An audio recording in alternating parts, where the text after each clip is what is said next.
Hello Year 6, this is Mrs. Small here, and this is lesson 1 on Monday the 18th of January, and it's the first part of a 2-week writing journey that we're going to be going on, where we are going to be writing a first person recount. Now, last week in geography we learnt quite a bit about volcanoes, about where and why they occur, how they are formed, and what happens when a volcano erupts. And we also learned what happened when Mount Fuego in Guatemala erupted, and we found out the immediate aftermath of what happened to the people who lived near there. So we're going to go further back in time now, and we're going to go to 79 AD to another city called Pompeii, which is in Italy. And this volcano, Mount Vesuvius, erupted and buried the city Pompeii in ash and mud for over 2,000 years before it was rediscovered by archaeologists. Now, Pompeii itself is here in southern Italy, and the city had been built at the bottom of Mount Vesuvius, the volcano. And at the time of the eruption, Pompeii was a very busy city with a population of about 200,000 people. So once the volcano erupted, then there was some catastrophic results for the people who lived in Pompeii, and we are going to find out what happened to those people during this lesson.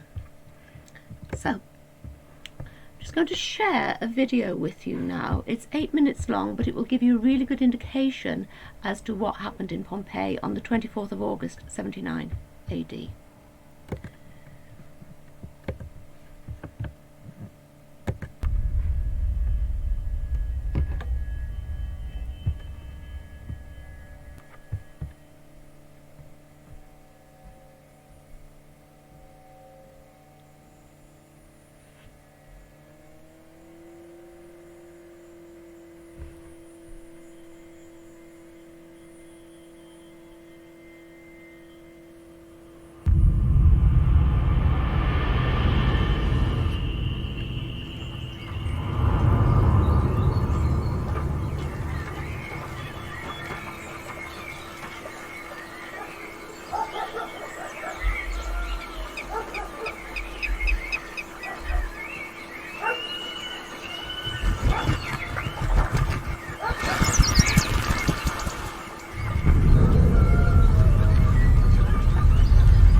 As you can see, 24th of August 79 AD started just like any other day, but then quickly progressed, and you saw the devastation that happened to that city.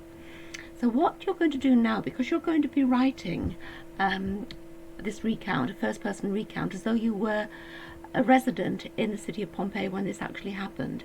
So to do that, you're going to have an awful lot more information about Pompeii and what it was like to live there. So for the rest of this morning, for the English lesson and part of tomorrow's English lesson, I want you to do some research.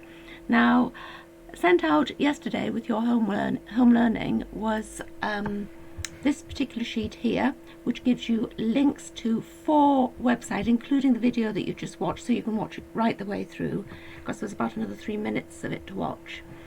And then to actually look as well at this knowledge organizer here, which gives you some keywords that you will need to know about Pompeii and about Mount Vesuvius, and also to remind you here about volcanoes. So I'd like you to use these 2 sheets initially to start to do some research based around what happened to Pompeii with the eruption of Mount Vesuvius. Now, what I would suggest is that when you're researching, you should have a sheet of paper and split your sheet into quarters like I have here, and start then to sort of split it up into different times of the day that it happened. Now for me, I didn't want to do the times. I just used the morning of the eruption, when it first started, when everything seemed quite normal, but there was some slight signs. If you remember in that little video there, you saw the tiles on the roof starting to rattle, and then here you started to see the tiles falling off the roof, and there started to be some ash falling onto the actual rooftops, and at its peak was the total devastation that you saw. Buildings were destroyed, many lives were lost, and then the aftermath, what it looked like after and what happened afterwards. So remember, you're writing a first-person recount, so you'll need to describe what's happened. So you've got to make sure that your research is relevant. Some of the research that you will find on the sheets and on the websites that you are looking at will give you lots of very factual information about how high the plumes shot up into the air. if you're actually living that, you won't need that information. You wouldn't stand there and look and think, oh, that's gone 140 metres up into the air. You think, oh my goodness, that's a dirty, great big plume of smoke, and I wonder what's going to be happening to the city. So what you need to be thinking about is making your research information accurate, but thinking about these questions, the who, what, why, where, and when. So we've got, think about who lives in the city. How many people died? Who survived? How did they survive? And why did they survive? And why did they die? What actually happened? Can you find any information as to what people were thinking or what they were feeling? Can you figure out the time scale of when this happened? Sort of do a little timeline perhaps in one of your sections. Say, what was the order of events and how quickly did it happen? Think about how people reacted, how the mood was at the very start and how it changed throughout the eruption. And think about where would you be when you're writing about it? What are the places that you might visit or that are getting destroyed? How did people live and where did they live? Where did people go to during the day for entertainment, for shopping? And think about the descriptions that are given to you in the research that you're doing, because it's going to be a descriptive piece of writing you're going to be doing in your recount, so you're going to have to record lots of description as you go. So that's your task for today. I would like you to spend the rest of this morning researching your facts to find out what happened at Pompeii and what was the aftermath of what happened, using this grid here to help you and using these questions. I suggest that you stop the video here and then you've got all these questions here to remind you about what you're researching. Finally, when you've finished your research for today, you might want to make a note of what you need to do tomorrow. When you finish your research, you'll have about 30 minutes tomorrow to finish this off. And then I would like you to send to your class teacher 5 key pieces of information that you found out today that you feel will really help you in your writing, will really describe and really show what happened in Pompeii that day. So that's your lesson for today. That's the first lesson that you have done in a 2-week lesson. I'll see you tomorrow.